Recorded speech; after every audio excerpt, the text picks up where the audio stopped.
రామారావు గారు చాలా పాయింట్లు తిప్పికొట్టారు మిమ్మల్ని. ఒకటి సార్ విషయం ఏంటంటే చిన్న సబ్జెక్షన్.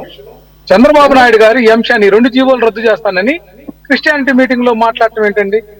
తప్పు కదా ఇది కూడా. గతంలో ఆయన 2 నాలుకల ధోరణి, ఆయన యొక్క చంద్రబాబు మార్కు నిజంగా చంద్రబాబు నాయుడు గారు అలా అంటే తప్పు. కానీ ఆయన అన్నది నేను అంటే నేను అప్పుడు ఇక్కడ ఈ దేశంలో కూడా లేను. కానీ అవన్నీ నేను ఏంటంటే అసలు ఇటువంటి పరిస్థితి గతంలో ఎప్పుడు రాలేదు. జీవోల దాకా ఏ ప్రభుత్వం పోలేదు. అసలు జీవోలు తీసుకొచ్చి ఇంత గందరగోళం చేశారు కాబట్టి అసలు అటువంటి ప్రశ్నే లేకుండా ఎత్తేస్తానని చెప్పేసి ఆయన అర్థం వచ్చేటట్టు చెప్పాడంట. ఒకవేళ ఆయన కనుక ఆ రకంగా మాట్లాడితే తప్పే. ఆయన అలా మాట్లాడతాడని నేను అనుకోవట్లేదు. ఎందుకంటే ప్రాణభిక్ష పెట్టిందే ఆ తిరుమల 7 గుంటలు కాబట్టి అలాంటి కార్యక్రమాలు చేస్తాడు అనుకోవడం అంత ఈజీ కాదు. Right okay.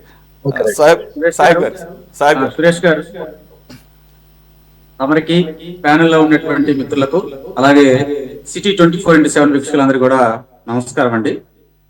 మీరు ఇంటోలో చాలా అంశాలు ప్రస్తావించారు. వెంకటేశ్వర గారు ఆయన కూడా కొన్ని కీలకమైనటువంటి విషయాలు మాట్లాడారు.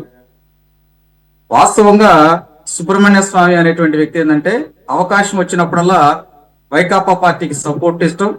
అలాగే జగన్మోహన్ రెడ్డి అంటే అమితమైనటువంటి ప్రేమతో ఆయన కోర్టులో వేసినటువంటి విషయాలు మనం చూడొచ్చు. వాళ్ళకి చాలా సందర్భాల్లో సపోర్ట్ గా కూడా మాట్లాడారు. కానీ ఈ తిరుమల తిరుపతికి సంబంధించినటువంటి అంశంలో కూడా, ఈ కల్తీ నెయ్యి విషయంలో కూడా ఆయనతో పాటు ఇంకొక 5గురు మరి సుప్రీంకోర్టుని ఆశ్రయించినప్పుడు కూడా వాస్తవంగా వాళ్ళల్లో కొంతమంది పిటిషన్లు వెనక్కి తీసుకోమన్నారు, కొంతమంది వాటి మీద విచారణ చేపట్టారు. రీసెంట్ గా కూడా సుబ్రహ్మణ్యం గారు ఈ ఏకసభ్య కమిటీకి సంబంధించి కొన్ని అంశాలు లేవనెత్తు రిట్ పిటిషన్ వేశారు. దాన్ని మరి సీజెస్ జస్టిస్ సూర్యకాంత్ గారు, బాబ్జీ గారు వీళ్ళిద్దరు కూడా రిట్ పిటిషన్ కొట్టివేశారు. లేదు ఇది క్రిమినల్ కాన్స్పిరెన్సీ కింద సిట్ వాళ్ళు దర్యాప్తు చేస్తూ ఉన్నారు. అదేవిధంగా సిస్టమ్ ఫెయిల్యూర్ కింద ఏ రాష్ట్రమైనా కానీ వాళ్ళు దర్యాప్తు చేయొచ్చు అని చెప్పి ఒక క్లారిటీ ఇచ్చారు. అంటే ఏంటి, దీని మీద మేము సిస్టమేటిక్ గా ముందరకెళ్తూ ఉన్నాము, రాష్ట్ర ప్రభుత్వం కూడా వాళ్ళు చేసేటువంటి దర్యాప్తులు వాళ్ళు చేసుకోవచ్చు అని చెప్పి క్లియర్ కట్ గా ఇచ్చారు. సాయిబ్ గారు, అసలు ఇక్కడ ఇంకొక విషయం, ఇది కీలకమైనది. అందు గురించి సుప్రీంకోర్టు వెంటనే రెండో ఆలోచన లేకుండా కొట్టేసింది. అసలు ఏదైతే ఛార్జ్ షీట్ సబ్మిట్ చేసిందో అదే సిట్ గవర్నమెంట్కి స్పెషల్గా ఒక 11 పేజ్ నోట్ ఏదో సబ్మిట్ చేసింది కదండి. ఆ నోట్లో తదుపరి చర్యలు ఏం చేయాలి అనేది డైరెక్షన్స్ ఇచ్చింది. ఇంకా మాట్లాడితే ఆ సుప్రీంకోర్టు కాన్స్టిట్యూట్ చేసినటువంటి ఆ సిట్టే మీరు దీనికి బాధ్యులైనటువంటి వాళ్ళ మీద చర్యలు తీసుకోవాల్సిన అవసరం ఉంది, దానికి మీరు ఏం చేయాలో అది చెయ్యండి అంటే అడ్మినిస్ట్రేటివ్ ఫెయిల్యూరు, అలాగే ఇది పరిపాలనాపరమైనటువంటి సిస్టమ్ ఫెయిల్యూర్. కాబట్టి అది ఎవరు చూడాలి? యాక్చువల్గా సిట్ కూడా ఎవరైతే ఈ నిర్ణయాధికారం చేశారో ఈ టెండర్ మార్పులు వాళ్ళని ఎందుకు సురేష్ ఏంటంటే ఇప్పుడు సిట్ వాళ్ళకి చర్య తీసుకునేటువంటి అధికారం లేదు. ఓన్లీ రికమెండేషన్ ఉన్నటువంటి విషయాన్ని ఫ్యాక్ట్ వాళ్ళ యొక్క పరిశోధనలో తేలే విషయాన్ని రిపోర్ట్ ఇవ్వటం అంతవరకే వాళ్ళు చేసేది. కానీ వాళ్ళు స్టేట్ గవర్నమెంట్ గా ఆ రిపోర్ట్ ని సమర్పు చేస్తూ ఒక నోటుని పంపించినప్పుడు ఆ నోట్ లో ఉన్న ల్యాప్సెస్ తీసి మీ ఇష్టం రికమెండ్ చేస్తుంది. నెసరీ ఆఫీసర్స్ మీద చర్య తీసుకోమని, నెసరీ డెలిక్వెంట్స్ మీద చర్య తీసుకోమని ఫార్వర్డ్ చేస్తుంది. అది స్టేట్ గవర్నమెంట్ చేయాల్సిన పని, సిట్ పని కాదు. ఓకే సార్, నేను అందు గురించే ఎస్పీ సాబ్ గారికి గుర్తు చేస్తున్నాను. అసలు ఇది ఆ నోట్ లో ఉన్న రికమెండేషన్ ద్వారా ఏర్పడినటువంటి కమిటీ ఇది. సో ఆ సుప్రీంకోర్టు ఏర్పాటు చేసిన సిట్టే అది. కాబట్టి మళ్ళీ అదే సుప్రీంకోర్టు దగ్గరికి వెళ్ళి కుదరదు, ఇది అసలు రూల్స్ విరుద్ధం అని చెప్పేసి అని అందువల్లనే వెనక్కి తిప్పికొట్టిందో వెంటనే. సార్ సాహిబ్ గారు ప్లీజ్ కంటిన్యూ. సురేష్ గారు, సుప్రీంకోర్టులో ఈ విషయం డిస్కషన్ జరిగేటప్పుడు వాళ్ళు ఒక 3 అంశాల మీద దీని మీద డిస్కషన్ చేసుకొని వచ్చారు. ఇతర సీరియల్ కూడా ఏంటంటే, ఒకటి సిస్టమ్ ఫెయిల్యూర్ కు సంబంధించినటువంటి అంశాలు ఆయా రాష్ట్ర ప్రభుత్వాలు ఏకసభ్య కమిషన్ కావచ్చు ఏదైనా చేసుకోవచ్చు, అటువంటి మళ్ళీ పునరావృతం కాకుండా ఉండటం కోసం ఆ రాష్ట్రాలకు ఉపయోగపడతాయి అని చెప్పి ఒకటి. రెండో అంశం ఏంటంటే, సిట్ అనేటువంటి ఒక దర్యాప్తు సంస్థను మనమే చేశాం కాబట్టి అక్కడ ఉన్నటువంటి ఫెయిల్యూర్స్ కావచ్చు, ఎవరైతే దీంట్లో క్రిమినల్ చర్యలకు పాల్పడ్డారో వాళ్ళకి సంబంధించినటువంటి అంశాలు, ఇక్కడ ల్యాబ్ రిపోర్ట్స్ ని ఫోర్సనిక్ రిపోర్ట్స్ గా ఆ వాల్యుయేషన్ మొత్తం కూడా వాళ్ళు ఇచ్చేసారు ఆల్రెడీ. దాన్ని ఈ రిపోర్ట్స్ కి దానికి అనుసంధానం చేస్తున్నారు. కాబట్టి ఎవరు దర్యాప్తు వాళ్ళకి చేసుకోవచ్చు అనేటువంటి ఒక అభిప్రాయం వచ్చింది. దీంట్లో ఏంటంటే పదే పదే రాష్ట్రంలో జరుగుతున్నటువంటి అభిప్రాయాలని, రాష్ట్రంలో జరుగుతున్న రాజకీయ పరిస్థితులు కూడా వాళ్ళు అంచనా వేశారండి ఇక్కడ. కాబట్టి దీంట్లో ఇద్దరు సీజీలు ఇచ్చింది ఏంటంటే ఎవరి పని వాళ్ళు చేస్తూ ఉన్నారు. ఇక్కడ కావాల్సింది భక్తుల మనోభావాలు దెబ్బతినే విధంగా ఒక మరి ఆ ఆలయ నియమాలకు సంబంధించినటువంటి ఏదైతే ఆ ప్రసాదంలో కావచ్చు, వాటిల్లో జరిగినటువంటి కల్తీ అంశాన్ని వాళ్ళు చాలా సీరియస్ గా తీసుకున్నారు.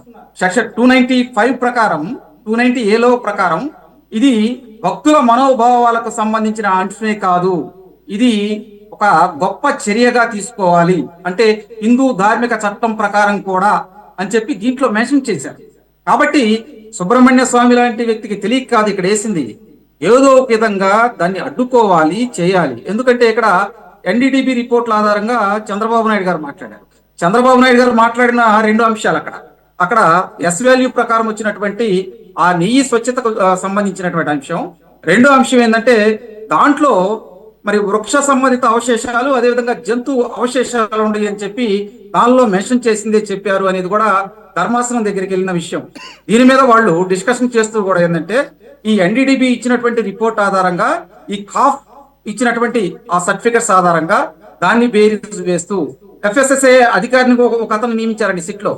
వాళ్ళు ఇచ్చినప్పుడు ఏంటంటే ఇవన్నీ పరిశీలించినప్పుడు చార్జ్ షీట్ లో ఒక విధంగా మెన్షన్ చేశాడు, దర్యాప్తులో ఒక విధంగా ఉంది, అదేవిధంగా ఎంక్వైరీలో ఒక విధంగా ఉంది. ఎందుకు ఈ ల్యాబిటేషన్స్ వచ్చినాయి, దేనివల్ల ఈ ల్యాబిటేషన్స్ వచ్చినాయి అనే దాని మీద సిట్ దర్యాప్తు అధికారులు కొంతమందిని ప్రశ్నించడం కూడా జరిగింది ధర్మాసనం.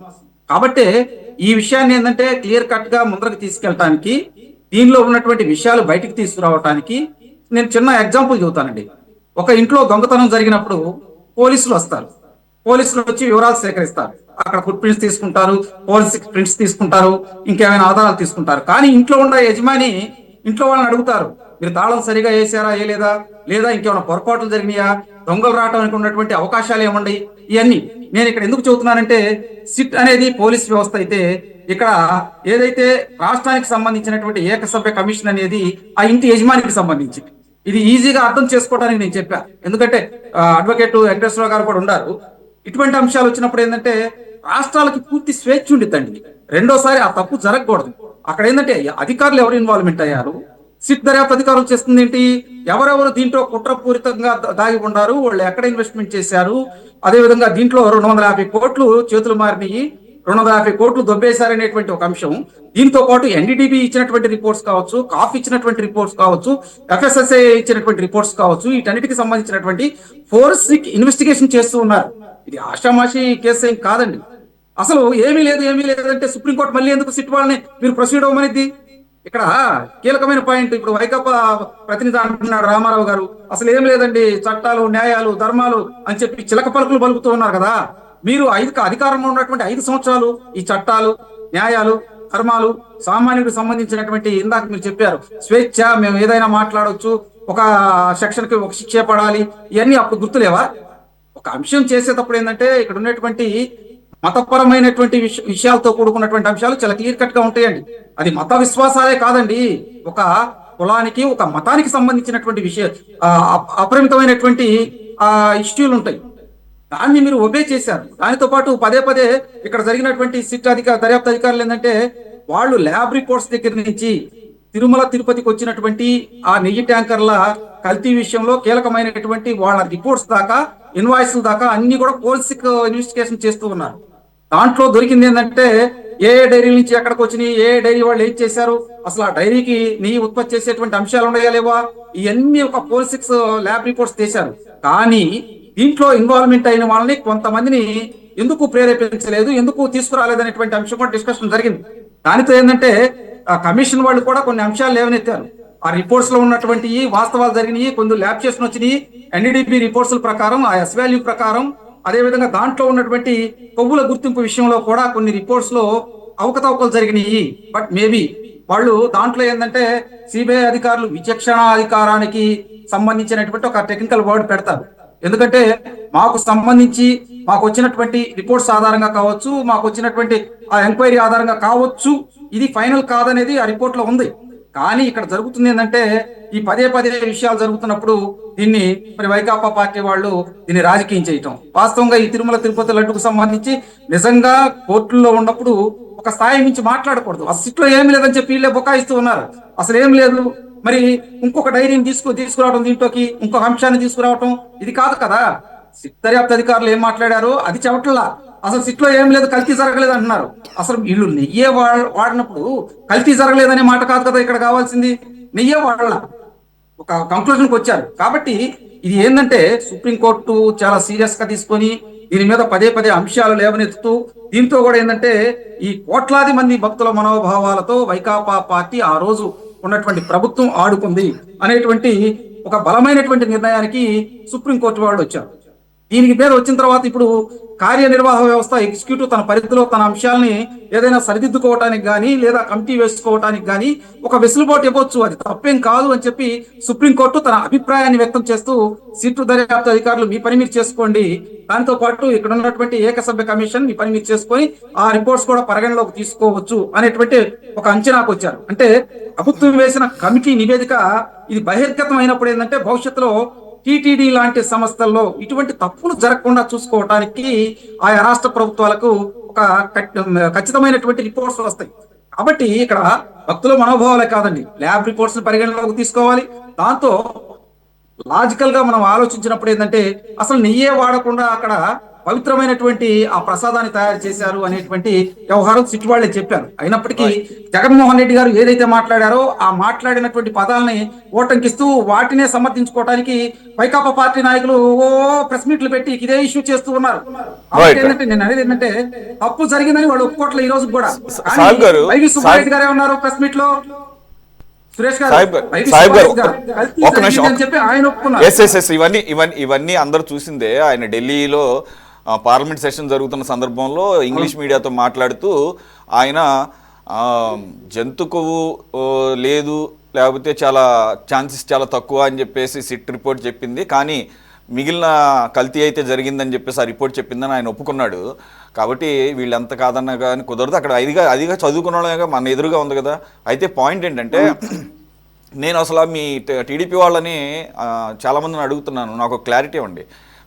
3వ తారీఖు కూటమి నేతలందరూ మీ అలా ప్రెస్ ముందుకు వచ్చి మాకు సిట్ ఛార్జ్ షీట్తో పాటు గవర్నమెంట్కి ఒక 11 పేజ్ రికమెండేషన్ నోటు పంపిందని చెప్పేసి అన్నప్పుడు నేను అది ప్రత్యక్షంగా చూశాను. అది మీకు అందరికీ దాని కాపీస్ ఇస్తాము అని అన్నారు ఏది ప్రెస్ మీట్ తర్వాత, కానీ కాపీస్ ఇవ్వలేదట.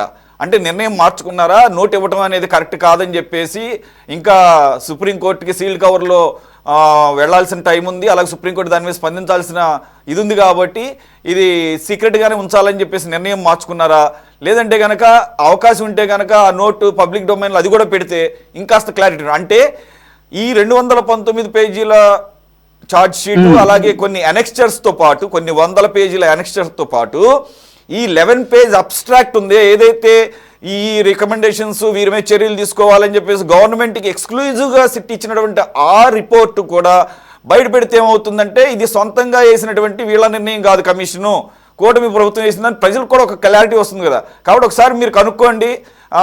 మరి ఆ రోజు ఇస్తామని చెప్పేసి ఇవ్వలేదంటే చివరిలో మరి నిర్ణయం మార్చుకున్నారా, అది సీక్రెట్గా ఉంచాలని చెప్పేసి.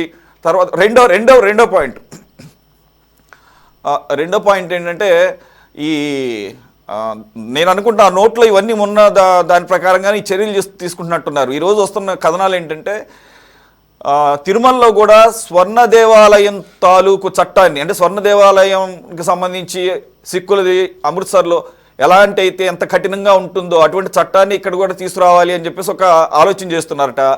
అలాగే ఫ్రాన్స్ నుంచి 3.5 కోట్ల రూపాయలు విలువైనటువంటి ఈటంగ్ ఈనోస్ అనేటటువంటి ఏమాత్రం క్వాలిటీ తగ్గినా కానీ ఒక 60 పదార్థాలకు సంబంధించినటువంటి ఏమాత్రం తగ్గినా కానీ అది పసిగడుతుందని చెప్పేసి ఇవన్నీ కూడా చర్యలు నేను అనుకుంటాం. మరి ఏమన్నా ఆ రికమెండేషన్స్లో ఉన్నాయని చెప్పేసి అనిపిస్తుంది. ఒక్క నిమిషం సార్, ఇప్పుడు లేట్ అయింది. లక్ష్మణ్ గారు ఒకటి